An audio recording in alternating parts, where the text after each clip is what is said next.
खंडवा का चुनाव हमारे सांसदों के निधन से वो सीटें रिक्त हुई, लेकिन हमने उनके परिवार वालों को टिकट नहीं दिया।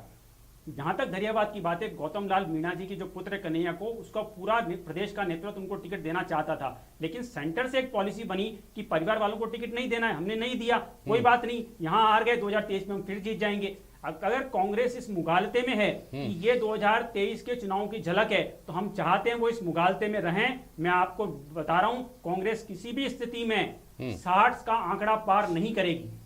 एक मिनट तिवारी जी, एक मिनट आता हूँ आपके पास वापस। आशीष चतुर्वेदी जी, आपने कहा कि इसको इस तरह से समझने की जरूरत है। आपने इस तरह से तो दरअसल लोगों को नहीं समझाया, अपने आप को समझाया, अपने मन को समझाया कि हमारी वोटिंग, और हर पार्टी यही करती है, हारने के बाद वो वोट परसेंटेज का कैलकुलेशन लेकर बैठती है कि हमारा वोट परसेंटेज ज्यादा है, हमारा वोट शेयर ज्यादा है। 2013 में भी हमारे पास वहाँ पे तो 17,000 वोट मिले थे। मैं आता हूँ उसके ऊपर 2013, 18, 8 में सबकी बात कर लूंगा, अभी सबकी बात कर लूंगा। उससे पहले सुनिए, उसके अलावा दूसरी बात आप ये करें साहब, आपके टिकटार्थी जो थे वो 3 आदमियों के वोट अगर हम जोड़ दें तो जीतने वाले से कहीं बहुत ज्यादा होते हैं। अब ऐसा तो होगा नहीं कि प्रीति शक्तावत को विधानसभा के दरवाजे पे जाला जी और डांगी जी और तीसरे आदमी भिंडर साहब रोक देंगे, देखो हम तीनों के मिलाकर जाते हैं, आप अंदर नहीं जा सकते, हम अंदर जाएंगे तीनों मिलकर। ऐसा तो होगा नहीं ना, जीत तो प्रीति शक्तावत है ना, वही जाएगी अंदर तो विधानसभा में। लेकिन ये कहीं से कहीं तक भी 2023 के चुनाव की झांकी उस पर आ जाते हैं। 2023 की झलक की बात करेंगे। एक मिनट सुनिए तिवारी जी, 37% 70 साल के इतिहास की बात करेंगे, सुनिए तो। अब एक मिनट, अरे एक मिनट सुनिए ना, अवधेश आकोदिया, अरे सुनिए, आप दोनों सुनिए, अरे बराए मेहरबानी सुनिए तो, मेरी बात तो सुन लीजिए, एक मिनट, अरे सुनिए ना तिवारी जी। अवधेश आकोदिया जी, 2008 की, 13 की, 18 की, 23 की बात हो रही है और ये कह रहे हैं कि वल्लभ नगर सीट हमारे लिए मुश्किल रही है। अब अगर मेवाड़ की एक सीट मुश्किल रही है तो वो कांग्रेस की परंपरागत सीट है इसलिए मुश्किल रही है, या इनको एक जगह केवल समझौता करना है उसके बाद वो सीट इनकी हो जाएगी, ये सारी दुनिया नहीं जानती है क्या? अवधेश आकोदिया जी। बिल्कुल, देखिए जेपी जी, सब जानते हैं कि वल्लभ नगर में भारतीय जनता पार्टी की मुश्किल क्या है। उस मुश्किल का भारतीय जनता पार्टी ने एक समाधान निकाला इस बार, लेकिन एक नई मुसीबत अपने लिए खड़ी कर दी। उन्होंने गुलाबचंद कटारिया की बात भी मान ली कि रणधीर सिंह भिंडर को या उनकी पत्नी को टिकट नहीं देंगे, लेकिन गुलाबचंद कटारिया जिस उम्मीदवार को टिकट दिलवाना चाहते थे उनको भी टिकट उन्होंने नहीं दिया। तो आपका जो भारतीय जनता पार्टी का जो परफॉर्मेंस है वो बहुत ही निराशाजनक है। इसका इससे कंपेयर करना कि हम 13 में भी नहीं जीते, 18 में भी नहीं जीते, उससे पहले भी नहीं जीते, पिछली बार हम इतनी लहर थी, प्रचंड लहर थी, तब हमको 17,000 वोट मिले।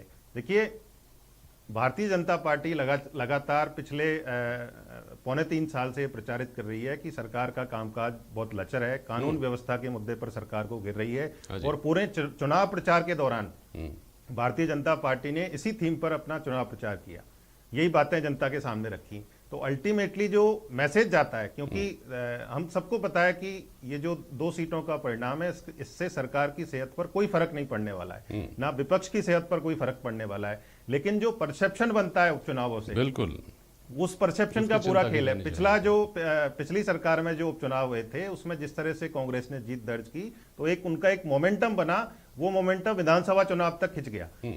और ये जो ट्रेडिशन है कि जो सत्ता में होता है वो उपचुनाव में जीत जाता है, वो भी कांग्रेस ने पिछले उपचुनाव में तोड़ा, और लगातार कांग्रेस उपचुनावों में अच्छा प्रदर्शन कर रही है। और भारतीय जनता पार्टी को अपनी रणनीति पर, अपने प्रबंधन पर पुनर्विचार करना होगा। जो केंद्रीय नेतृत्व है उसको भी सोचना होगा कि जिस ढंग से राजस्थान में भारतीय जनता पार्टी राजनीति कर रही है, क्या 2023 तक वही रणनीति चलेगी या उसमें कुछ बदलाव करने की गुंजाइश? और ये रणनीति की जो बात है, टिकट की एक बात है कि आपको वल्लभ नगर में बड़ा दिल दिखाना था तो आपकी वो सीट परंपरागत सीट आपकी हो सकती थी, ऐसा मानते हैं लोग।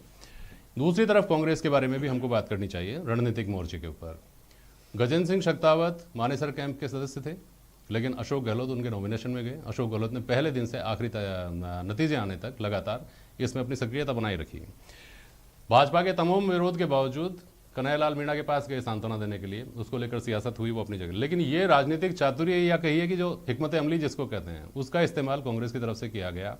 इसको भले ही कितने ही सवाल उठा लिए जाएं, लेकिन ये नहीं माना जाएगा क्या कि आपको इतने चातुर्य के साथ, इतनी गंभीरता के साथ और जीत पर नजर के साथ चलना होगा? अवधेश आकोदिया जी। बिल्कुल जेपी जी, देखिए जो राजनीति है, अपने राजस्थान में एक कहावत है कि कबड्डी में कोई भी काकाजी नहीं होता है। जब आप मैदान में हैं तो आपको हर तरीका, हर हथकंडा अपनाना होता है, क्योंकि जो अल्टीमेट गोल है आपका वो जीत हासिल करना है चुनाव में।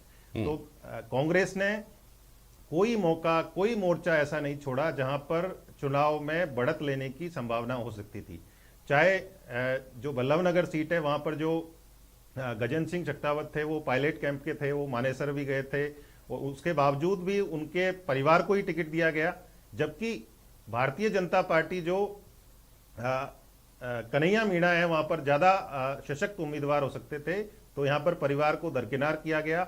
उसके बावजूद अशोक गहलोत जिस ढंग से उनके घर पर गए सांत्वना देने चुनाव के बिल्कुल ठीक पहले, उससे जितने भी समीकरण साध सकती थी कांग्रेस, मुख्यमंत्री अशोक गहलोत, उन्होंने पूरे समीकरण साधे और चुनाव परिणाम उनके पक्ष में आया। दूसरी ओर भारतीय जनता पार्टी ने इतनी तमाम गलतियां की, चाहे वो उम्मीदवार का चयन हो, चुनाव का प्रबंधन हो, चुनाव प्रचार हो, ये जो पूरी पूरी स्थितियां रही, भारतीय जनता पार्टी किसी भी मोर्चे पर शुरुआत से ही बेहतर चुनाव लड़ते हुए नहीं दिखाई दी, और चुनाव परिणाम में उसकी झलक साफ तौर पर दिखाई देती है। आशीष जी, बात केवल हार जीत तक हो तब तो कोई बात नहीं, लेकिन मैं इन प्रयोगों के संदर्भ में बात कर रहा हूँ। आपने जो कहा कि हमने एक प्रयोग किया कि हम परिवार को टिकट नहीं देंगे, और आपके प्रवक्ता अब तक बहस में ये भी कहते रहे हैं कि साहब ये तो इस बार की बात है, अगली बार हो सकता है कि विचार बदल जाए।